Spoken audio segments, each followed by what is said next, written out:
ഇന്നത്തെ guest doctor Muhammad Shafi സറാണ്. അദ്ദേഹം NIT കാലിക്കറ്റിലെ ഡിപ്പാർട്ട്മെന്റ് ഓഫ് മാനേജ്മെന്റ് സ്റ്റഡീസിലെ അസോസിയേറ്റ് പ്രൊഫസറാണ്. അദ്ദേഹം അലിഗർ മുസ്ലിം യൂണിവേഴ്സിറ്റിയിൽ നിന്നും ഫിനാൻഷ്യൽ മാനേജ്മെന്റിൽ PhD നേടിയിട്ടുണ്ട്. ഡിപ്പാർട്ട്മെന്റ് ഓഫ് ഫിനാൻഷ്യൽ മാനേജ്മെന്റിന്റെ HOD ആയി പ്രവർത്തിച്ചിട്ടുണ്ട്. തന്റെ 17 വർഷത്തെ ഔദ്യോഗിക ജീവിതത്തിനിടയിൽ അദ്ദേഹം Germany, Paris, Singapore, Malaysia, Bangkok, Dubai, Portugal, തുർക്കി തുടങ്ങി ഒട്ടേറെ രാജ്യങ്ങൾ സന്ദർശിക്കുകയും ഇന്റർനാഷണൽ കോൺഫറൻസുകളിൽ നിരവധി പേപ്പറുകൾ പ്രസന്റ് ചെയ്യുകയും ചെയ്തിട്ടുണ്ട്. ഇപ്പോൾ NIT കാലിക്കറ്റിലെ ഫാക്കൽറ്റി അസോസിയേഷന്റെ സെക്രട്ടറി കൂടിയാണ്. സ്നേഹത്തോടു കൂടി സാറിനെ ഡിവിഷൻ പ്രോഗ്രാമിലേക്ക് സ്വാഗതം ചെയ്യുന്നു. ഡിവിഷൻ പ്രോഗ്രാമിനെ വിജയത്തിലേക്ക് എത്തിക്കുന്ന ഡിവിഷന്റെ സ്ഥിരം പ്രേക്ഷകരായ ഓരോരുത്തരെയും ഈ പരിപാടിയിലേക്ക് സ്വാഗതം ചെയ്യുന്നു. ഡിവിഷന്റെ ഡയറക്ടർ നൂസിയ മാഡം, ടീം ഇൻചാർജിലെ അംഗമായ ജസീറ മാഡം, മറ്റ് സംഘാടക പ്രവർത്തകരെ ഓരോരുത്തരെയും പ്രത്യേകം സ്വാഗതം ചെയ്തുകൊണ്ട് ഇന്നത്തെ സെഷൻ കൈകാര്യം ചെയ്യുന്നതിനായി ഡോക്ടർ മുഹമ്മദ് ഷാഫി സാറിനെ ക്ഷണിക്കുന്നു. Sir, please. അസ്സലാമു അലൈക്കും വറഹ്മത്തുള്ളാഹി. പ്രിയമുള്ള സിജി അസോസിയേറ്റ്സ്, ഇന്ന് നമ്മൾ ചർച്ചക്കെടുക്കുന്ന വിഷയം കേരള ബജറ്റ് 2026-27. ഇതൊരു ഭാവി കേരളത്തിൻ്റെ സാമ്പത്തിക ഭൂപടം എന്ന ഒരു കാഴ്ചപ്പാട് അവതരിപ്പിക്കാനാണ്. നമ്മൾ ഈ ബഡ്ജറ്റ് എന്ന് പറഞ്ഞാൽ അത് ഒരുപാട് ആളുകൾക്ക് നേരത്തെയൊക്കെ നമുക്ക് 2014 മുമ്പൊക്കെ ഈ ലോകക്രമത്തിൽ, ഈ രാജ്യത്തിൻ്റെ ക്രമത്തിൽ എന്തൊക്കെ നടക്കുന്നു, എങ്ങനെയൊക്കെ പോകുന്നു, ഇതിനെക്കുറിച്ച് നമ്മൾ ചർച്ച ചെയ്യാറില്ല. ഗവൺമെൻറ് ഒരു വഴിക്ക് പോകുന്നു, മനുഷ്യന്മാർ അവരുടെ വഴിക്ക് പോകുന്നു, അവരുടെ ഉജീനം നോക്കി അവരുടെ രീതിയിൽ കാര്യങ്ങൾ പോകുന്നൊരവസ്ഥയായിരുന്നു. 2014 ശേഷമാണ് രാഷ്ട്രീയം ഓരോരുത്തരുടെ വ്യക്തി ജീവിതത്തിലും കടന്നു കയറുന്നുണ്ടെന്നും അവരവരുടെ സ്വാതന്ത്ര്യത്തിലും സംവിധാനത്തിലും എല്ലായിടത്തും രാഷ്ട്രീയം നേരിട്ടോ അല്ലാതെ ഇടപെടുന്നുണ്ടോ നമുക്ക് മനസ്സിലായി തുടങ്ങിയത്. നമ്മൾ നോട്ട് നിരോധന സമയത്തൊക്കെ ക്യൂ നിന്നപ്പോഴൊക്കെ അറിയാൻ പറ്റി ഇത് നമ്മളെ ബാധിക്കുന്നൊരു സംഗതിയാണെന്ന്. അപ്പം അന്ന് ശശി തരൂർ ഒരിക്കൽ പറഞ്ഞിട്ടുണ്ടായിരുന്നു, എനിക്ക് രാഷ്ട്രീയത്തിൽ ഇൻട്രസ്റ്റ് ഇല്ല എന്നൊരാൾ പറഞ്ഞ് അവതരിപ്പിച്ചാൽ അതുകൊണ്ട് കാര്യമില്ല. രാഷ്ട്രീയം എന്ന് പറഞ്ഞാൽ നിങ്ങൾ രാഷ്ട്രീയത്തിൽ ഇൻട്രസ്റ്റ് ഉണ്ട്, അതുകൊണ്ട് തന്നെ നിങ്ങൾക്ക് ഒഴിഞ്ഞു നിൽക്കാൻ പറ്റിയൊരു മേഖലയല്ല രാഷ്ട്രീയം. അതുകൊണ്ട് തന്നെ രാഷ്ട്രീയവും ഗവൺമെൻറ്റും ഗവർണൻസും എല്ലാം നമ്മുടെയും കൂടി ഓരോ വ്യക്തിയുടെയും ദൈനംദിന ജീവിതത്തിൻ്റെ ഭാഗമാണെന്നുള്ള തിരിച്ചറിവ് ഓരോ വ്യക്തികൾക്കും വന്നുകൂടിയ ഒരു സാഹചര്യം കൂടിയാണ് ഇപ്പം നിലവിലുള്ളത്.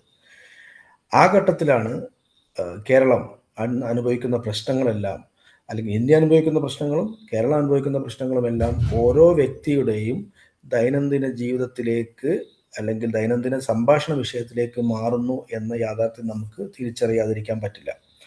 അതുകൊണ്ട് തന്നെയാണ് 2026 കേരള ഇലക്ഷൻ അത് ജനകീയമായിട്ടൊരു ഇടപെടലുകളിലേക്ക് വരികയും അതുവഴി ഈ സംസ്ഥാനത്തിൻ്റെ ഭാവിയെക്കുറിച്ചുള്ള കാഴ്ചപ്പാടിൽ പരമാവധി ജനങ്ങൾ അതിൻ്റെ ഭാഗവാക്കാവുകയും ചെയ്തു എന്ന യാഥാർത്ഥ്യം നമുക്ക് തിരിച്ചറിയാതിരിക്കാൻ പറ്റില്ല. കാരണം ഒരു പരിധിവരെ ഇങ്ങനെ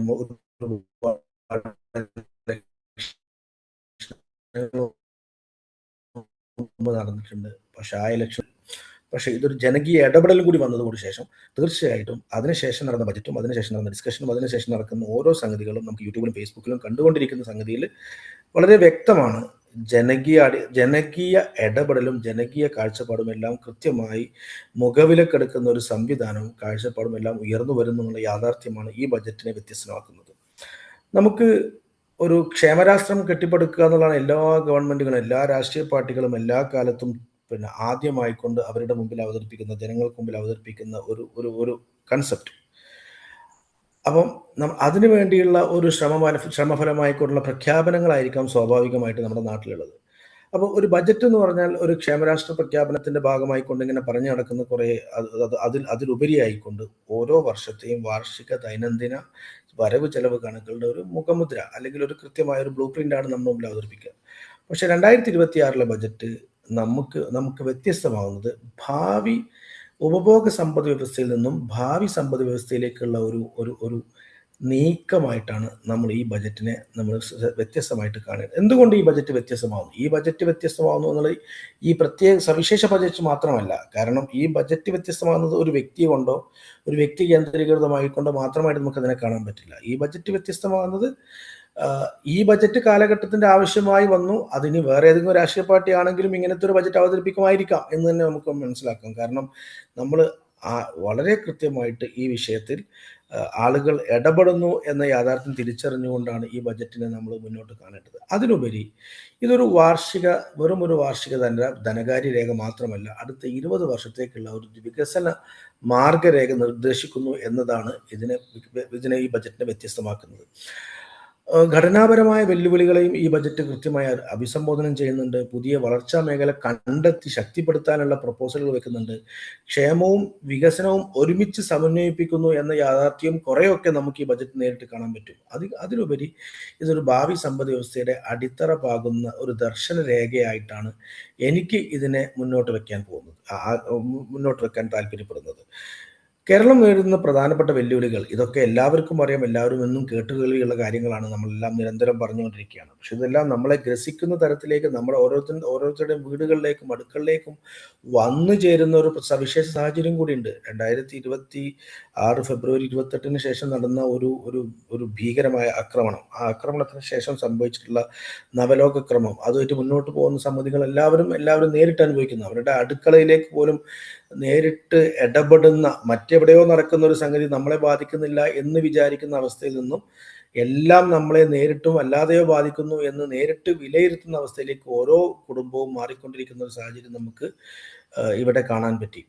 കേരളം നേരിടുന്ന പ്രധാന വെല്ലുവിളികളെ പറ്റി പറയുകയാണെങ്കിൽ നമുക്കറിയാം, ഒന്ന് ഉയർന്ന പൊതുകടം. നമുക്ക് വൈറ്റ് പേപ്പർ നോക്കിയാൽ അറിയാൻ പറ്റും. 2026 ഗവൺമെന്റ് അധികാരത്തിൽ വന്നപ്പോൾ ആദ്യം അവതരിപ്പിച്ച വൈറ്റ് പേപ്പറിൽ ഉയർന്ന പൊതുകടം 5,07,000 കോടി രൂപയാണ് നമ്മുടെ പൊതുകടം. പരിമിതമായ നികുതി വരുമാനം, ഏകദേശം 77% ഓഫ് നമ്മുടെ ടോട്ടൽ റവന്യൂ റെസിപ്റ്റിന്റെ 77% റവന്യൂ എക്സ്പെൻഡിച്ചറിലേക്ക് പോകുന്നു.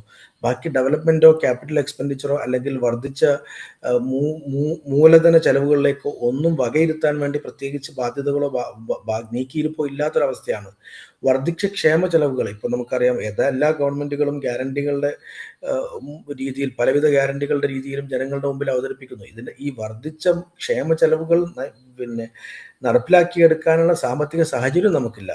രണ്ടാമത്തെ നമുക്ക് കാണാൻ പറ്റും, ഒന്ന് സാമ്പത്തികമായിട്ടുള്ള പ്രശ്നം ഇങ്ങനെയാണെങ്കിൽ സാമൂഹികമായ പ്രശ്നം നമുക്കറിയാം. യുവജന കുടിയേറ്റം, തൊഴിലില്ലായ്മ, ജനസംഖ്യ വാർദ്ധക്യം, ഇതൊരു വലിയ പ്രശ്നമാണ്. യുവജന കുടിയേറ്റം നമുക്കറിയാം, കേരളത്തിലെ മുഴുവൻ ജനങ്ങളും എങ്ങനെയെങ്കിലും കാനഡയിലോ യൂറോപ്പിലോ US കുടിയേറുകയും അതുവഴി അവിടെ അങ്ങ് സെറ്റിലായി കളയും. ഈ രാജ്യം ഇനി നമുക്ക് ശരിയാവില്ല എന്നുള്ളൊരു തോന്നൽ പൊതുവായി ഇന്ത്യയിലുണ്ട്. പക്ഷെ കേരളത്തിലെ ഓരോ വ്യക്തിയെയും അത് സ്വാധീനിച്ചുകൊണ്ടിരിക്കുകയാണ്. നമ്മുടെ എല്ലാവരുടെയും വീടുകളിൽ അത് വ്യക്തമാണ്. തൊഴിലില്ലായ്മ അത് മറ്റൊരു കാഴ്ചപ്പാടാണ്. തൊഴിലില്ലായ്മ പ്രത്യേകം വിശദീകരിക്കേണ്ട ആവശ്യമില്ല. അതിൽ മൂന്നാമത്തെ ഒരു കാര്യമാണ് ജനസംഖ്യ വാർദ്ധക്യം. 20% ജനങ്ങളും വാർദ്ധക്യത്തിലേക്ക് മാറുന്നു എന്ന ഒരു തിരിച്ചറിവും ഈ കാലഘട്ടത്തിൽ. വാർദ്ധക്യം എന്ന് പറഞ്ഞൊരു കുഴപ്പമല്ല, വാർദ്ധക്യം ഒരു അവസരമായിട്ട് കണക്കാക്കുന്നു എന്നതൊക്കെ ഞാൻ വരാൻ പോകുന്ന ചർച്ചയിൽ പറയുന്നുണ്ട്. മൂന്നാമത്തെ ഒരു വെല്ലുവിളി നമുക്ക് വികസന മേഖലയിൽ നമുക്ക് നിക്ഷേപക്കുറവുണ്ട്. ഉൽപാദന മേഖലയുടെ ദൗർബല്യം, പ്രാദേശിക അസന്തുലിതാവസ്ഥ. ഇങ്ങനെ 3 ചാലഞ്ചുകളാണ് ഈ ബജറ്റിന് മുമ്പേ നമുക്ക് പറയാനുള്ളത്. ഒന്നാമത്തെ കാര്യം നമുക്ക് സാമ്പത്തികമാവാം, സാമൂഹികമാവാം, മൂന്നാമത് വികസനമാവാം. ഈ 3 മേഖലയിലും ഈ രീതിയിലുള്ള ഒരു ചാലഞ്ച് ഈ രാജ്യം, ഈ സംസ്ഥാനം അനുഭവിക്കുന്നു എന്ന യാഥാർത്ഥ്യം നമുക്ക് വിസ്മരിച്ചുകൂടാ.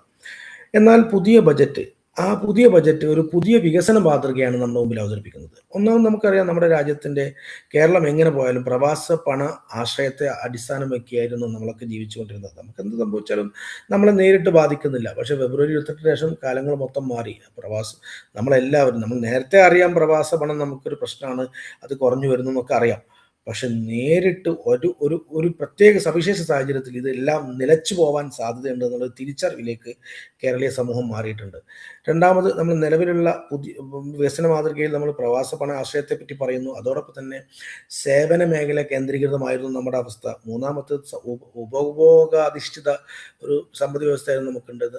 അതേസമയം തന്നെ നമ്മുടെ ആഭ്യന്തര ഉൽപ്പാദനം വളരെ വിരളമായിരുന്നു, വളരെ ശുഷ്കമായിരുന്നു.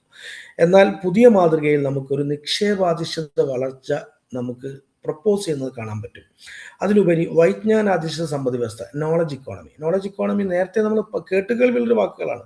പക്ഷേ ഞാൻ ഈ ബജറ്റിന്റെ ചർച്ചയിലൊക്കെ നിരന്തരം കേൾക്കുന്ന സമയത്ത് നോളജ് ഇക്കോണമിയെ കുറിച്ചുള്ള വ്യത്യസ്തമായ അഭിപ്രായങ്ങളും വിശകലനങ്ങളും കാഴ്ചപ്പാടുകളും എല്ലാം ഒരു പരിധിവരെ നമ്മളിത് ഒരു ചർവിത ചർവണം മാത്രമായിക്കൊള്ളുന്ന ഒരു അതര വ്യായാമം മാത്രമായിക്കൊണ്ടിരുന്ന അവസ്ഥയിൽ നിന്നും വ്യത്യസ്തമായിക്കൊണ്ട് അതിനെ പറ്റിയിട്ടുള്ള സാങ്കേതികമായ കാഴ്ചപ്പാടുകളും അവസരോചിതമായിട്ടുള്ള ഇടപെടലുകളും ചെറുതായിട്ട് നിരന്തരം കാണാൻ സാധിക്കുന്നു എന്നുള്ളൊരു യാഥാർത്ഥ്യം നമുക്ക് തിരിച്ചറിയാതിരുന്നുകൂടാ. മൂന്നാമത്തത് കേന്ദ്രീകൃത ഉൽപാദന ശേഷി വർധനവിനെ കുറിച്ചുള്ള സംസാരവുമാണ് നമുക്ക് കാണാൻ പറ്റുന്നത്. പിന്നെ പുതിയ വികസന മാതൃകയിൽ മുന്നോട്ട് വയ്ക്കാവുന്ന കാര്യം ഉയർന്ന മൂല്യവർദ്ധിത മേഖലകൾ, തൊഴിൽ സൃഷ്ടിക്കുന്നത് ത്വരിതപ്പെടുത്തൽ, ആഗോള മൂല്യ ശൃംഖലയിൽ സ്ഥിരമായ സാമ്പത്തിക വളർച്ച ഉണ്ടാക്കാനുള്ള ഒരു കാഴ്ചപ്പാടും ഈ ബജറ്റ് നമുക്ക് മുമ്പിൽ അവതരിപ്പിക്കുന്നു എന്ന് പറയുമ്പോൾ ഈ ബജറ്റിൻ്റെ നിലനിൽപ്പ് ഒരു ഒരു ക്ഷേമരാഷ്ട്രത്തിന് ഉപരിയായിക്കൊണ്ട് ഭാവിയുടെ സമ്പദ് വ്യവസ്ഥയിലേക്കുള്ള ഒരു 20-25 വർഷത്തേക്ക് മുന്നിൽ കണ്ടുകൊണ്ടുള്ള ഒരു ചർച്ചയാണ് മുന്നോട്ട് വെച്ചത്. അത് എത്ര കണ്ട് പ്രാവർത്തികമാക്കുമെന്നുള്ള ചോദ്യങ്ങൾക്ക് ഒരുപാട് ചാലഞ്ചുകൾ ഇനി മറികടക്കേണ്ടി വരും. ഈ ബജറ്റിനെ പൊതുവായി വിലയിരുത്തുമ്പോൾ ഈ ബജറ്റ് ഒരു 6 തൂണുകളിൽ അധിഷ്ഠിതമായിക്കൊണ്ടാണ് മുന്നോട്ട് പോകുന്നത്. അതിൽ ഒന്നാമത്തെ തൂണ് ഇതിൻ്റെ മാർഗരേഖയെ മുന്നോട്ട് വെക്കുന്ന സമയത്ത് 6 തൂണുകളെ പറ്റി പറയുമ്പോൾ ഈ 6 തൂണുകൾ ഏറ്റവും പ്രധാനവും സുവ്യക്തവും കൃത്യവുമായിട്ട് നമുക്ക് കാണാൻ പറ്റും. അതിലുള്ള കാഴ്ചപ്പാടുകൾ വളരെ വ്യക്തമായിക്കൊണ്ട് അതിനെ കണക്കാക്കി അതിനുതകുന്ന രീതിയിലുള്ള ത്വരിതപ്പെടുത്തുന്ന വളർച്ചാ സംവിധാനങ്ങളെക്കുറിച്ചുള്ള ചർച്ചയാണ് പിന്നീട് നടന്നുകൊണ്ടിരിക്കുന്നതാണ് യാഥാർത്ഥ്യം നമുക്ക് തിരിച്ചറിയാതിരുന്നുകൂടാ. ഈ 6 തൂണുകൾ ഏതൊക്കെയാണ്? ഒന്ന്, ബ്ലൂ ഇക്കോണമി. ബ്ലൂ ഇക്കോണമി എന്ന് പറഞ്ഞാൽ തീരവും തുറമുഖവും അനുബന്ധമായ സംഗതികളും എല്ലാമാണ് ബ്ലൂ ഇക്കോണമി പറയാം. രണ്ടാമത് സ്പേസ് ഇക്കോണമി, ബഹിരാകാശ സാങ്കേതിക വിദ്യ. മൂന്നാമത്തത് നോളജ് ഇക്കോണമി, അറിവും ഗവേഷണവും. നാലാമത്തത് ഏവിയേഷൻ ഇക്കോണമി, വിമാനത്താവള കേന്ദ്രീകൃത മൂല്യവർദ്ധിത സംവിധാനങ്ങൾ. അഞ്ചാമത്തത് സിൽവർ ഇക്കോണമി എന്ന് പറഞ്ഞാൽ വാർദ്ധക്യത്തെ അവസരമാക്കുന്നു എന്ന യാഥാർത്ഥ്യം. ആറാമത്തത് റിസർച്ച് ആൻഡ് ഇന്നൊവേഷൻ ഇക്കോണമി. ഈ ഉൽപാദനക്ഷമത, ഗവേഷണം, ഈ മേഖലയും കൂടി സംയോജിപ്പിച്ചു കൊണ്ടുവന്നതിനാണ് നമുക്ക് research and development economy, research and innovation economy എന്ന് പറയും. ഇതെല്ലാം നേരത്തെ ഒരു പരിധി വരെ ഒരു അതര വ്യായാമമായി കൊണ്ട് മാത്രം നടക്കുന്ന സാഹചര്യമായിരുന്നു എന്ന് മനസ്സിലാക്കുന്ന ഓരോ വിഷയം നമുക്ക് എടുത്തു പറയാം. ബ്ലൂ ഇക്കോണമി, കടലിൽ നിന്ന് സമ്പത്തിലേക്കുള്ള വളർച്ചയാണ് നമ്മൾ മുന്നോട്ട് പറയാൻ പോകുന്നത്. കേരളത്തിൻ്റെ സമുദ്ര അതിർത്തി അതൊരു പരിധിവരെ നമുക്കറിയാം. സിംഗപ്പൂരും പിന്നെ ഷാങ്ഹായ്, ബുസാൻ അടക്കമുള്ള, റോട്ടർഡാം അടക്കമുള്ള പോർട്ട് സിറ്റികൾ വികസിച്ച് വന്നത് തീർച്ചയായിട്ടും സമുദ്ര സൗകര്യം ഉപയോഗപ്പെടുത്തി, ബ്ലൂ ഇക്കോണമിക് സാമ്പത്തിക സാഹചര്യം ഉപയോഗപ്പെടുത്തിക്കൊണ്ടായിരുന്നു. അപ്പോൾ കേരളത്തിൻ്റെ ഏറ്റവും വലിയ സ്വാഭാവിക സമ്പത്ത് ഈ 600 കിലോമീറ്റർ തീരപ്രദേശമാണെന്ന് മുഖ്യമന്ത്രി നിരന്തരം പറഞ്ഞുകൊണ്ടിരുന്നു, നേരത്തെയും പറഞ്ഞുകൊണ്ടിരുന്നു. അപ്പോൾ ഇവിടെ നമുക്കറിയാം, നമുക്കൊരു വിഴിഞ്ഞം തുറമുഖമുണ്ട്, ഒരു കൊച്ചി തുറമുഖം, എല്ലാർവാടം കണ്ടെയ്നർ ടെർമിനൽ വർഷങ്ങളുടെ പ്രയത്നഫലമായിക്കൊണ്ട് നമുക്ക് പ്രാവർത്തികമായിട്ടുണ്ട്. ഇനി ബേപ്പൂർ എന്ന് പറഞ്ഞ അവികസിതമായിട്ടുള്ള, കാര്യമായി പരിഗണിക്കാതിരിക്കുന്ന ഒരു തുറമുഖം നമുക്കുണ്ട്. ഏറ്റവും മിനിമം ഈ 3 തുറമുഖങ്ങളെ കേന്ദ്രീകരിച്ചുകൊണ്ടുള്ള ഒരു തുറമുഖ കേന്ദ്രീകൃത ശൃംഖല മുന്നോട്ട് വെക്കുകയാണെങ്കിൽ ഈ തുറമുഖങ്ങൾ നമ്മുടെ ഭാവി സാമ്പത്തിക വളർച്ചയുടെ കേന്ദ്രങ്ങളാണെന്ന് ഒരു പരിധിവരെ ഗവൺമെൻറ്റും നമ്മുടെ ബജറ്റും കൃത്യമായിട്ട് നമ്മുടെ മുമ്പിൽ അവതരിപ്പിക്കുന്നുണ്ട്.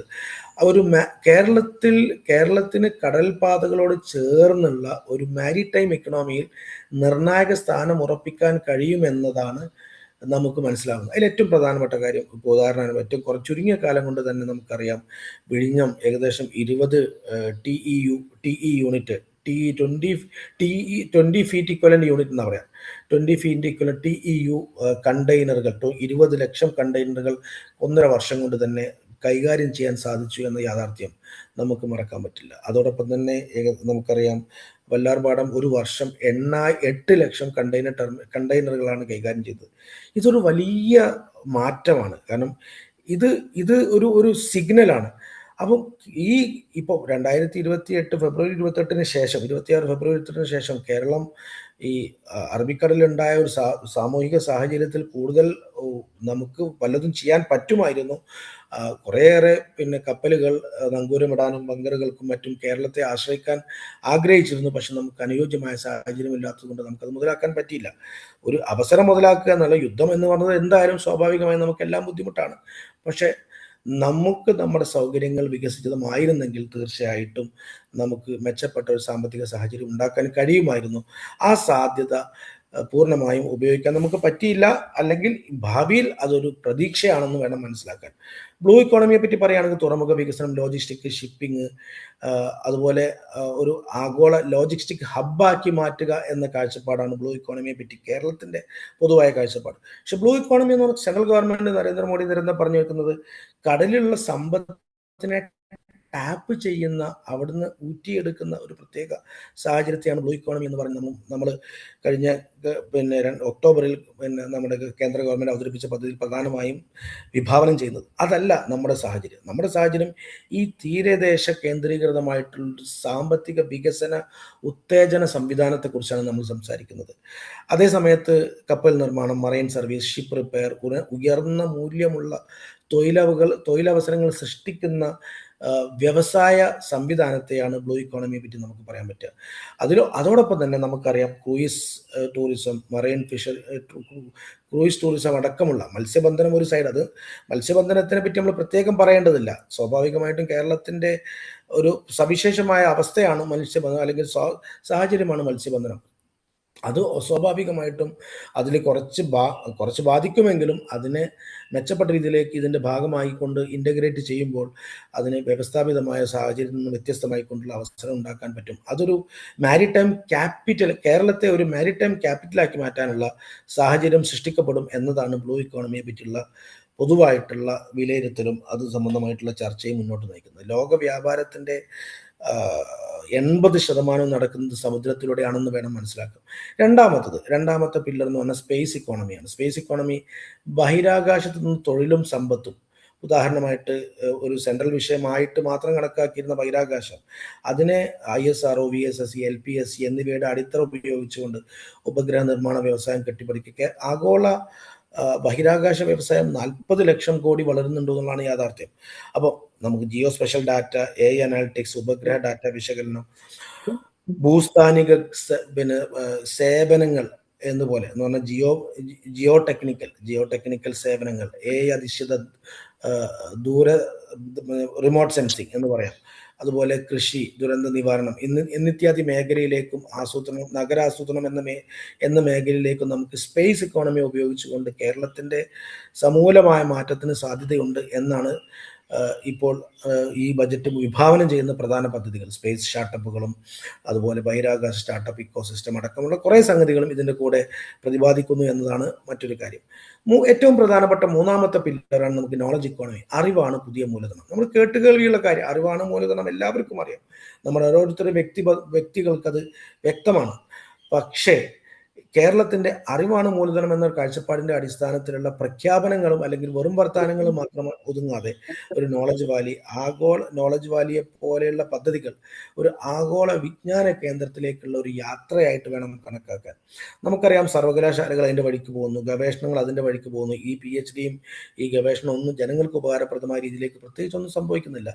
ഒരു ഇൻസ്റ്റിറ്റ്യൂട്ട് ഇൻഡസ്ട്രി ഇൻ്റർഫേസ് അത് തീരെ ഉണ്ടാകുന്നില്ല. നമുക്കറിയാം നമ്മുടെ സർവകലാശാലകൾ ഗവർണറുടെ വഴിക്ക് സെനറ്റും സിൻഡിക്കേറ്റും രാഷ്ട്രീയക്കാരും കൂടി നടത്തുന്ന ഒരു പ്രത്യേക അവസ്ഥയിലേക്ക് പോകുന്ന ഒരു ഭാഗത്ത്, അത് ആ ചാലഞ്ചുകളെല്ലാം നിലനിർത്തിക്കൊണ്ട് തന്നെ വേണം നമുക്ക് ഫ്യൂച്ചറിലുള്ള ഇതിനെക്കുറിച്ചുള്ള പ്രഖ്യാപനങ്ങളെക്കുറിച്ചുള്ള ചാലഞ്ചുകൾ വിശകലനം ചെയ്യാൻ. പക്ഷെ അതിലുപരി അതിലേക്കുള്ള ഒരു ചുവടുവെപ്പ്, ഒരു ഇന്നൊവേഷൻ കേന്ദ്രം, സ്റ്റാർട്ടപ്പ് ഇക്കോസിസ്റ്റം, അതോടൊപ്പം തന്നെ ഒരു നോളജ് പാർക്ക്, IIT മദ്രാസിനെ കോപ്പി ചെയ്തുകൊണ്ടുള്ള ഒരു റിസർച്ച് പാർക്ക് അടക്കമുള്ള സംഗതികൾ നമ്മുടെ ഭാവിയിലുള്ള ബ്രെയിൻ ഡ്രെയിനെ ഒരു ബ്രെയിൻ ഗെയിനാക്കി മാറ്റാനുള്ള ഒരു പദ്ധതിയാണ് നോളജ് ഇക്കോണമിയെ പറ്റി പറയുമ്പോൾ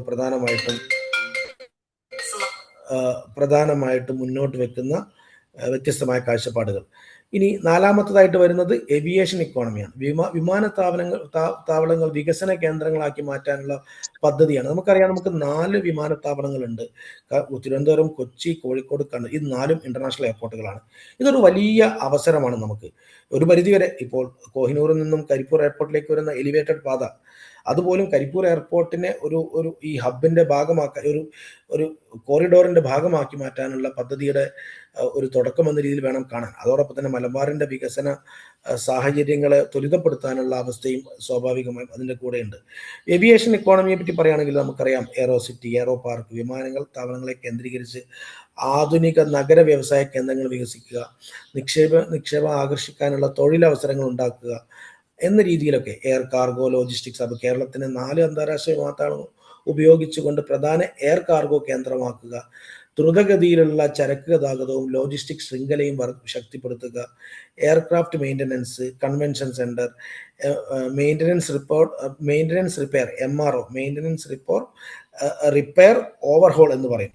ഈ സൗകര്യങ്ങൾ നമ്മുടെ ഈ കൺവെൻഷൻ സെൻറ്ററിനെ അടിസ്ഥാനപ്പെടുത്തിക്കൊണ്ട് ഒരു സൗത്ത് ഏവിയേഷൻ ഹബ്ബ് ആയി കേരളത്തെ മാറ്റുക എന്ന ഒരു കാഴ്ചപ്പാട് കൂടി ഈ ഏവിയേഷൻ ഇക്കോണമിയുടെ ഭാഗമായിക്കൊണ്ടുണ്ട്. അഞ്ചാമത്തത് നമുക്കറിയാം സിൽവർ ഇക്കോണമി. സിൽവർ ഇക്കോണമി എന്ന് പറഞ്ഞാൽ വാർദ്ധക്യത്തെ അവസരമാക്കുക. ഒരു പരിധിവരെ അത് ഒരു വൺ സൈഡഡ് അപ്രോച്ചായിട്ട് ഞാൻ കണക്കാക്കുന്നു. കാരണം നമ്മളെ സംബന്ധിച്ചുള്ള വാർദ്ധക്യത്തെ അവസരമാക്കുന്നതിനേക്കാൾ ഉപരി കേരളത്തിൻ്റെ സവിശേഷമായ സാഹചര്യത്തിൽ പുതിയ ബർത്ത് റേറ്റ് TFR വളരെ കുറഞ്ഞു വരുന്നു. കഴിഞ്ഞ ദിവസം ആന്ധ്രാപ്രദേശിൻ്റെ ബജറ്റിൽ 30,000 40,000 രൂപ പുതിയ ഉണ്ടാകുന്ന കുട്ടികൾക്ക് വേണ്ടി ഇൻസെൻറ്റീവ് കൊടുക്കുന്ന പ്രഖ്യാപനങ്ങൾ നമ്മൾ കേട്ടു. അതേസമയത്ത് ആഗോളാടിസ്ഥാനത്തിൽ ഫ്രാൻസും ജർമ്മനിയും അടക്കമുള്ള രാജ്യങ്ങൾ, ജപ്പാനും കൊറിയയും എല്ലാം പൈസ കൊടുത്ത് പരാജയപ്പെട്ടതാണ്. അവരുടെ വയസ്സന്മാരുടെ എണ്ണം കൂടിക്കൂടി വരുന്നു. എന്നിട്ടും ചെറുപ്പക്കാരുടെ എണ്ണം അവർക്ക് വർദ്ധിപ്പിക്കാൻ കഴിയുന്നില്ല. അമ്മയാവാൻ തയ്യാറല്ലാത്ത ഒരവസ്ഥ ഒരു അടുത്ത ജനറേഷന് സംജാതമാവുന്ന സാഹചര്യം നമുക്കറിയാം.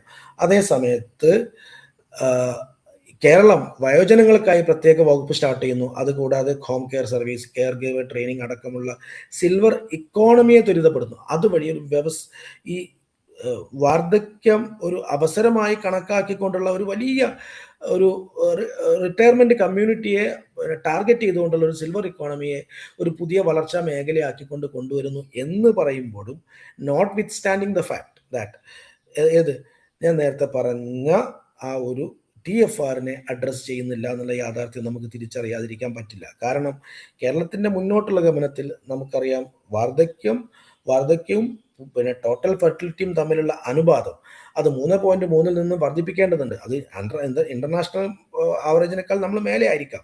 പക്ഷെ ഒരു പരിധിവരെ കേരളം എപ്പോഴും വികസിത രാജ്യങ്ങളോടൊപ്പം HDI അടക്കമുള്ള സംഗതികളൊക്കെ ഉള്ളത് കൊണ്ട് തന്നെ വികസിത രാജ്യങ്ങളുടെ മാതൃക എന്ന് പറഞ്ഞാൽ ഫ്രാൻസിലൊക്കെ 489 ദിവസം പ്രസവാവധി ഉണ്ട്.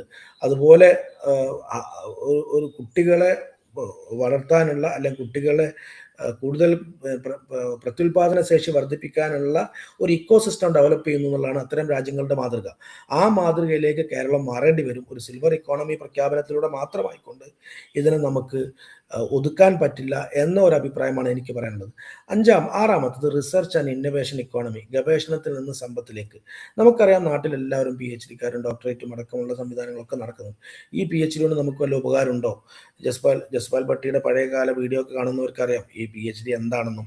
PhD എന്ന് പറഞ്ഞാൽ PhD മാത്രമല്ല, ഈ PhD-ക്ക് ശേഷമുള്ള ഗവേഷണ പ്രബന്ധങ്ങൾ അത് എത്ര കണ്ട് കൊമേഴ്സ്യലൈസ് ചെയ്യുന്നു, എത്ര കണ്ട് മെറ്റീരിയലൈസ് ചെയ്യുന്നു, എത്ര കണ്ട് അതിനെ വ്യാവസായിക സഹകരണത്തോടു കൂടി ഊട്ടിയുറപ്പിച്ചുള്ള പദ്ധതി, ഒരു ഇൻഡസ്ട്രി അക്കാഡമിക് കൊളാബറേഷൻ സാധ്യമാവുന്നു എന്നത് കേരളത്തെ സംബന്ധിച്ചിടത്തോളം നമ്മളെല്ലാവരും നിരന്തരം ഉറ്റുനോക്കുന്ന ഒരു പ്രധാന വെല്ലുവിളികളാണ്.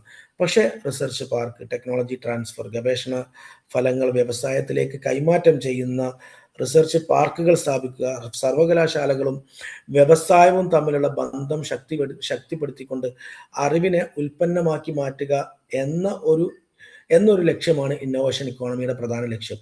ഈ പേറ്റന്റുകളും നമുക്കറിയാം, പേറ്റന്റുകൾ ഇങ്ങനെ നിരന്തരം പേറ്റന്റുകളുടെ നൈരന്തര്യം നമുക്ക് ഇഷ്ടം പോലെ ഉണ്ട്. പക്ഷേ ഈ പേറ്റന്റുകൾ നമ്മൾ എത്ര പേര് കൊമേഴ്സ്യലൈസ് ചെയ്യുന്നു എന്നുള്ള ചോദ്യമുണ്ട്. നമുക്ക് അവനവൻ്റെ വികസനത്തിന് വേണ്ടി, അവനവൻ്റെ പ്രൊമോഷന് വേണ്ടിയിട്ട് ആളുകൾ പേറ്റന്റുകൾ ഉൽപ്പാദിപ്പിക്കുന്നു. പക്ഷെ ആ പേറ്റന്റ് ആശയങ്ങളെ വാണിജ്യ സംരംഭങ്ങളാക്കി ഉയർന്ന മൂല്യമുള്ള തൊഴിലവസരങ്ങൾ സൃഷ്ടിക്കുക എന്നതിലേക്കുള്ള ഒരു കാൽവെപ്പ് കൂടി ഈ ഇന്നോവേഷൻ ഇക്കോണമിയെ പറ്റി പറയുമ്പോൾ പ്രധാനമായിട്ട് മുന്നോട്ട് വെക്കാനുണ്ട്. നേരത്തെ തന്നെ ഞാൻ പറഞ്ഞു, ഈ രീതിയിൽ 6 പില്ലറുകളിൽ അധിഷ്ഠിതമായിട്ടുള്ള ഒരു സാമ്പത്തിക വ്യവസ്ഥ ഒരു 20-25 വർഷം മുൻകൂട്ടി കണ്ടുകൊണ്ടുള്ള കൃത്യമായ ഇടപെടലുകളാണ്, അല്ലെങ്കിൽ കൃത്യമായ പ്രഖ്യാപനങ്ങളും ആ പ്രഖ്യാപനത്തിലേക്കുള്ള മുൻകരുതലുകളും അവതരിപ്പിക്കുന്നു എന്നതാണ് ഈ ബജറ്റിൻ്റെ പ്രധാനപ്പെട്ട ഒരു സംഗതി. അതോടൊപ്പം തന്നെ ക്ഷേമവും വികസനവും ഒരുമിച്ച് എന്നൊരു പ്രഖ്യാപനവും കാണാം. കാരണം നമുക്കറിയാം കുറേ 5 ഗ്യാരണ്ടികളെ കുറിച്ച് സംസാരിക്കുന്നു. ഈ 5 ഗ്യാരണ്ടികളിൽ 2 ഗ്യാരണ്ടി നടപ്പിലാക്കിയെന്ന് പറയുന്നു. ബാക്കി ഗ്യാരണ്ടികളെ കുറിച്ച് അങ്ങോട്ടും ഇങ്ങോട്ടുള്ള വാഗ്വാദങ്ങൾ ഇന്നലെയും മിനിഞ്ഞാന്നുള്ള ബജറ്റ് ചർച്ചകൾ നമുക്ക് കേൾക്കാൻ പറ്റി. പക്ഷെ തീർച്ചയായിട്ടും നമുക്കറിയാം ഒരു ഗ്യാരണ്ടി ഈ KSRTCയിലെ ഫ്രീ വുമൺ യാത്ര, ആ യാത്ര ഒരു ഗ്യാരണ്ടിയായിട്ട് അവതരിപ്പിക്കുന്ന സമയത്ത് സ്വാഭാവികമായിട്ടും ഇതൊരു ക്ഷേമ പ്രവർത്തനമാണ്. അതേസമയം നമുക്കറിയാം ഈ റവന്യൂ എക്സ്പെൻഡിച്ചറിൻ്റെ 77% റവന്യൂ റെസിപ്റ്റിൻ്റെ 77% റവന്യൂ എക്സ്പെൻഡിച്ചറിലേക്ക് പോകുന്നു. ബാക്കി 23% മാത്രമേ നമ്മുടെ എല്ലാ ആവശ്യങ്ങൾക്കുള്ളൂ. 90% ഒരു വഴിക്ക് പോകുന്നു. ബാക്കി 10% മാത്രമേ നമുക്ക് അടുത്ത തലമുറയ്ക്ക് വേണ്ടി ക്യാപിറ്റൽ എക്സ്പെൻഡിച്ചർ അല്ലെങ്കിൽ ഇൻവെസ്റ്റ്മെൻറ്റ്, മൂലധന നിക്ഷേപം സാധ്യമാവുന്ന രീതിയിലേക്ക് ചെലവഴിക്കാൻ നമുക്ക് മുമ്പിൽ അവസരങ്ങളുള്ളൂ എന്നൊരു യാഥാർത്ഥ്യം ഈ ബജറ്റിനെ പലപ്പോഴായിട്ടുള്ള ചർച്ചകളിൽ എന്താകുന്ന ഒരു ചാലഞ്ച്, ഒരു വെല്ലുവിളിയായിട്ട് ജനങ്ങൾ അവതരിപ്പിക്കുന്നു. പക്ഷേ ഈ 6 പില്ലറുകളൊന്നും ഗവൺമെൻറ്റിൻ്റെ കയ്യിൽ നിന്നുള്ള വികസന കാഴ്ചപ്പാടുകളല്ല. പകരം ഇതെല്ലാം ഒരു PPP മോഡലിൽ അവതരിപ്പിക്കാനാണ് ഈ ഗവൺമെൻറ് സാധ്യമായ രീതിയിൽ ഈ ഗവൺമെൻറ് മുന്നോട്ട് വെക്കുന്ന കാഴ്ചപ്പാട്. ഇത് ഒരു ഗവൺമെൻറ് എന്ന അടിസ്ഥാനത്തിലല്ല ഞാൻ പറയുന്നത്. ഇപ്പോഴത്തെ ലീഡർഷിപ്പിൽ വന്ന ഈ ഗവൺമെൻറ് ആയതുകൊണ്ടും ഈ ബജറ്റ് അവതരിപ്പിക്കുന്നത് ഒരു അടുത്ത തലമുറയ്ക്ക് വേണ്ടിയിട്ടുള്ളൊരു ബജറ്റ് അവതരിപ്പിക്കാൻ സാധിച്ചു എന്നതുകൊണ്ടുമാണ് ഞാൻ ഈ ഗവൺമെൻറ് എന്ന വാക്ക് ഉപയോഗിക്കുന്നത്. അതല്ല, ഇത് മറ്റൊരു സാഹചര്യത്തിലായിരുന്നെങ്കിലും ഏതൊരു ഗവൺമെൻറ്റിനും ഇങ്ങനെ അല്ലാതെ മുന്നോട്ട് പോകാൻ പറ്റില്ല എന്ന് നമുക്ക് തിരിച്ചറിയാതിരിക്കാൻ പറ്റില്ല. മറ്റൊരു കാര്യം, ഈ ക്ഷേമവും വികസനവും ഒരുമിച്ച്. നമുക്കറിയാം ഈ ക്ഷേമം എന്ന് പറഞ്ഞാൽ ഈ ഒരു ഗവൺമെൻറ്റിനെ സംബന്ധിച്ചിടത്തോളം ജനങ്ങളുടെ പർച്ചേസിങ് പവർ വർദ്ധിപ്പിക്കേണ്ട ഉത്തരവാദിത്വം വളരെ നിർബന്ധമാണ്. നമുക്കറിയാം ഹെലികോപ്റ്റർ ഡ്രോപ്പ് എന്നൊരു കൺസെപ്റ്റ് ഉണ്ട് എക്കോണമിയിൽ, അല്ലെങ്കിൽ ഡെഫിസിറ്റ് ഫിനാൻസ് എന്ന് പറഞ്ഞ കൺസെപ്റ്റ് ഉണ്ട്. ഹെലികോപ്റ്റർ ഡ്രോപ്പ് എന്ന് പറഞ്ഞാൽ ഈ ആളുകളുടെ പർച്ചേസിങ് പവർ കുറയുന്ന സമയത്ത് ആളുകളുടെ കയ്യിലേക്ക് പണം ഹെലികോപ്റ്ററിൽ കൊണ്ടുപോയിട്ട് പൈസ നിലത്തേക്ക് എറിയുക എന്ന് പറഞ്ഞ പരിപാടി. അത് അങ്ങനെ എറിയുന്നതിനല്ല ഉദ്ദേശിക്കുന്നത്. ആളുകളുടെ അക്കൗണ്ടിലേക്ക് നേരിട്ട് പണം ഒരാവശ്യവുമില്ലാതെ ഒരു സർവീസും നൽകാതെ എത്തിച്ചു കൊടുക്കുന്ന ഒരു പദ്ധതിയാണ് പറയാം. നമുക്കറിയാം കോവിഡ് കാലഘട്ടത്തിൽ കാനഡയും യൂറോപ്പും ബാക്കിയുള്ള രാജ്യങ്ങളും എല്ലാം നികുതി പണങ്ങൾ തിരിച്ച് ജനങ്ങളിലേക്ക് എത്തിച്ചു കൊടുത്തുകൊണ്ട് ആ പണം കൊണ്ട് വീണ്ടും മാർക്കറ്റിൽ സ്പെൻഡ് ചെയ്യുകയും അതുവഴി ഗവൺമെന്റിന് വീണ്ടും വരുമാനം ഉണ്ടാവുകയും ചെയ്യുന്ന ഒരു സൈക്ലിക്കൽ ഇഫക്റ്റ് ക്രിയേറ്റ് ചെയ്യാൻ അതാത് ഗവൺമെന്റുകൾ സാധിച്ചിരുന്നു. ഇന്ത്യയെ സംബന്ധിച്ചിടത്തോളം നമുക്ക് അത്തരം ഒരു പദ്ധതി 20 ലക്ഷം കോടിയുടെ പദ്ധതി പ്രഖ്യാപിക്കപ്പെട്ടിരുന്നു. പക്ഷെ ഒരു പരിധി വരെ അത് സർക്കാർ സർവീസിൽ അടക്കമുള്ള ആളുകളിലേക്ക് ചുരുങ്ങിപ്പോയി എന്ന യാഥാർത്ഥ്യം നമുക്ക് മറക്കാൻ പറ്റില്ല. പക്ഷെ ആഗോളാടിസ്ഥാനത്തിൽ ഈ കോവിഡ് കാലഘട്ടത്തിൽ സംഭവിച്ച അതുപോലെ ഒരു ക്ഷേമ പ്രവർത്തനം, ജനങ്ങളുടെ പർച്ചേസിംഗ് പവർ വർദ്ധിപ്പിക്കാനുള്ള ത്വരിതപ്പെടുത്താനുള്ള പദ്ധതികൾ ആവിഷ്കരിക്കുമ്പോഴാണ് ആ രാജ്യത്തിൻ്റെ ക്ഷേമവും അതോടൊപ്പം തന്നെ പ്രത്യുൽപാദനവും ഒരുപോലെ മുന്നോട്ട് പോകും. നമുക്കറിയാം മൻരേഗ പദ്ധതി ഇന്ത്യയെ സംബന്ധിച്ചിടത്തോളം ഏറ്റവും പ്രധാനപ്പെട്ട ഒരു പദ്ധതിയാണ്. മഹാത്മാഗാന്ധി തൊഴിലുറപ്പ് പദ്ധതി ഇപ്പോൾ VBG റാംജി എന്ന പേരിൽ പുതിയ നാമകരണം ചെയ്യപ്പെട്ട 40% സ്റ്റേറ്റ് ഗവൺമെൻറ്റിന് റെസ്പോൺസിബിലിറ്റി കൊടുക്കുന്ന ഒരു പുതിയ പദ്ധതി. നേരത്തെ അത് 100% സെൻട്രൽ ഗവൺമെൻറ്റിൻ്റെ എക്സ്ചക്കറിൽ വരുന്ന സംഗതിയായിരുന്നു.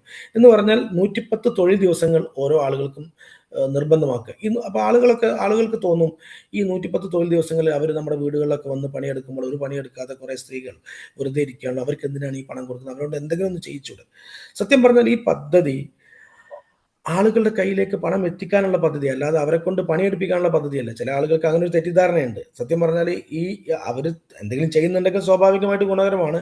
അതിലുപരി ഈ സ്ത്രീകളുടെ പർച്ചേസിംഗ് പവർ മെച്ചപ്പെടുത്തുക, സ്ത്രീകളുടെ അവരുടെ ബാർഗെയിനിങ് പവർ മെച്ചപ്പെടുത്തുക. നമ്മുടെയൊക്കെ നാട്ടിലറിയാം, സ്ത്രീകൾ കുറഞ്ഞ കൂലിക്ക് കുറഞ്ഞ വേതനത്തിന് ജോലിക്ക് വരാൻ സാഹചര്യം നിലനിൽക്കുന്നില്ല. കാരണം അവരെ ഞങ്ങൾക്ക് തൊഴിലുറപ്പിന് പോയാൽ മതി എന്ന് പറയുന്ന അവസ്ഥയുണ്ട്. അപ്പം ബേസിക്കലി ഈ രീതിയിലുള്ള ഒരു ചിന്താശേഷി അല്ലെങ്കിൽ ഈ രീതിയിലൊരു എൻഹാൻസ്മെൻറ്റ്, ഒരു കപ്പാസിറ്റി എൻഹാൻസ്മെൻറ്റ് സ്വാഭാവികമായിട്ടും ഈ മൻരേഗ വഴി ഈ സമൂഹത്തിന് കൈമാറാൻ ഒരു ഗവൺമെൻറ്റിന് സാധിച്ചു എന്നുള്ളതാണ് പ്രത്യേകത. അപ്പം നമ്മുടെ ഈ ബജറ്റിനെ പറ്റി അവസാനിപ്പിക്കാം. അപ്പം ഇന്ന് ഈ ഗവൺമെന്റ് മുന്നോട്ട് വെക്കുന്നത് ക്ഷേമ മുൻഗണനകൾ, ക്ഷേമ പദ്ധതികൾ ശക്തിപ്പെടുത്തൽ, പെൻഷൻ സംരക്ഷണം ഉറപ്പാക്കൽ, ആരോഗ്യ സേവനങ്ങൾ വ്യാപിപ്പിക്കൽ, വിദ്യാഭ്യാസ നിലവാരം ഉയർത്തൽ എന്നിത്യാദി പദ്ധതികൾ ഒരു സൈഡ് പറയുന്നു. നാളെ പറ്റി ബജറ്റ് മുന്നോട്ട് വെക്കുന്നത് വളർച്ചാ ലക്ഷ്യങ്ങൾ, തൊഴിലവസരങ്ങൾ സൃഷ്ടിക്കൽ, പുതിയ നിക്ഷേപം ആകർഷിക്കൽ, സംരംഭകത്വം പ്രോത്സാഹിപ്പിക്കൽ, സാമ്പത്തിക വളർച്ച ത്വരിതപ്പെടുത്തൽ എന്നിങ്ങനെ ഒരു 2 ക്ഷേമവും വികസനവും ഒരുമിച്ച് പ്രപ്പോസ് ചെയ്യുന്നു എന്ന യാഥാർത്ഥ്യത്തോടൊപ്പം തന്നെ പ്രാദേശിക വികസനത്തിലെ പുതിയ സമീപനം കൂടി ഇവിടെ വളരെ വ്യക്തമാണ്. നേരത്തെ നമുക്കറിയാം മലപ്പുറത്തിനുള്ള അവഗണന നമ്മൾക്ക് ചർച്ച ചെയ്യുമ്പോൾ അതിനെ നമ്മൾ മറ്റൊരു അർത്ഥത്തിൽ അതിനെ വ്യാഖ്യാനിക്കപ്പെടുന്ന അവസ്ഥ ഉണ്ടായിരുന്നപ്പോൾ ഇന്ന് മലപ്പുറത്തിൻ്റെ വികസനത്തെപ്പറ്റി ചർച്ച ചെയ്യുമ്പോൾ 98 ബസ് മാത്രമേ, ഓർഡിനറി ബസ് മാത്രമേ മലപ്പുറത്തിനുള്ളൂ എന്ന് പറയുമ്പോൾ ആ KSRTCയുടെ ആ പദ്ധതിയിൽ പോലും നമുക്കെല്ലാം ആ ഒരു അവഗണന പ്രത്യക്ഷത്തിൽ വ്യക്തമായി. അത് പുനരാവിഷ്കരിക്കുമ്പോഴോ പറയുമ്പോഴോ ആ അസന്തുലിതാവസ്ഥയെപ്പറ്റി സംസാരിക്കുമ്പോഴോ നേരത്തെ ഉണ്ടാക്കിയ പൊതുബോധത്തിൻ്റെ ആ ഒരു പ്രശ്നം ഇന്ന് നമ്മൾ അനുഭവിക്കുന്നില്ല. അതും ഒരു പരിധിവരെ ഈ ബജറ്റിൽ മുന്നോട്ട് വെക്കുന്ന ഒരു പ്രധാന മലബാറിനോടുള്ള അവഗണനയെ ചെറിയ രീതിയിലെങ്കിലും അഡ്രസ്സ് ചെയ്യാനുള്ള, പറയാനുള്ള ഒരു ശ്രമം ഈ അവസരത്തിൽ ഈ വളരെ പ്രശംസനീയമാണെന്ന് വേണം പറയാൻ. അതോടൊപ്പം തന്നെ എന്നിരുന്നാലും ഈ ബജറ്റിനെ ഓവറോൾ നമ്മൾ മുന്നോട്ട് വെക്കുമ്പോഴും ഭാവി കേരളത്തിൻ്റെ വികസന യാഥാർത്ഥ്യങ്ങൾ, വികസന ദർശന യാഥാർത്ഥ്യങ്ങൾ അല്ലെങ്കിൽ സമാഹരണം അനിവാര്യമാണ്.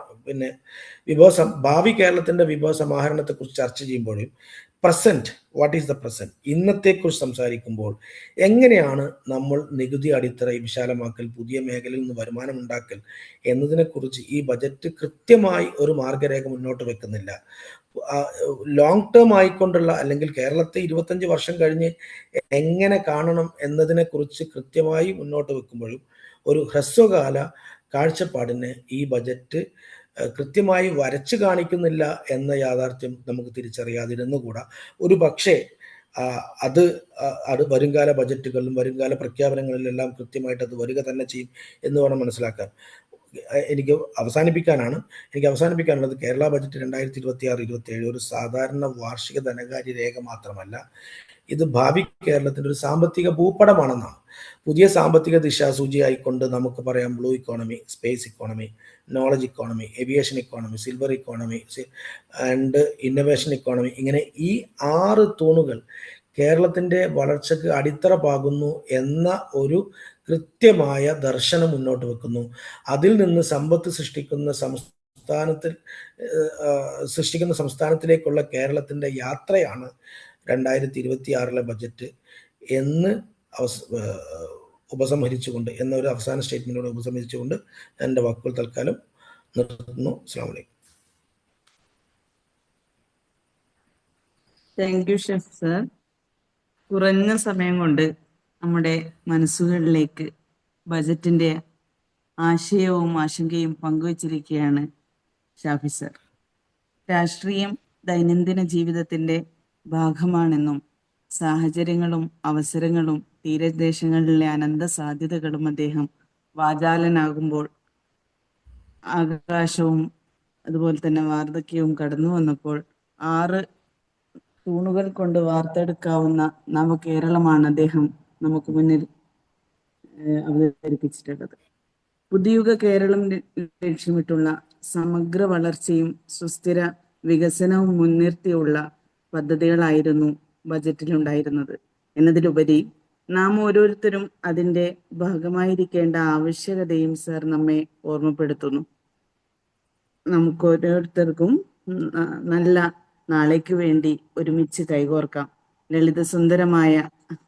ലളിതസുന്ദരമായി ഇത്രയും നേരം നമ്മോട് സംവദിച്ചതിന് ഡിവിഷൻ ടീമിന്റെ ഹൃദ്യമായ നന്ദി ഷാഫി സാറിന് അറിയിക്കുന്നതോടൊപ്പം ഈ ഡിവിഷൻ ടോക്കിന്റെ ഹൃദയതാളമായി മാറിയ നമ്മുടെ പ്രിയപ്പെട്ട പ്രേക്ഷകർക്ക് സ്നേഹവും നന്ദിയും അറിയിക്കുന്നതോടൊപ്പം ഡിവിഷൻ ഡയറക്ടർ നൂസിയ മാം, കൂടാതെ എൻ്റെ പ്രിയപ്പെട്ട സഹപ്രവർത്തകർക്കും സ്നേഹാശംസകൾ അറിയിച്ചുകൊണ്ട് ഇന്നത്തെ ടോക്സ് ഇവിടെ സമാപിക്കുന്നു.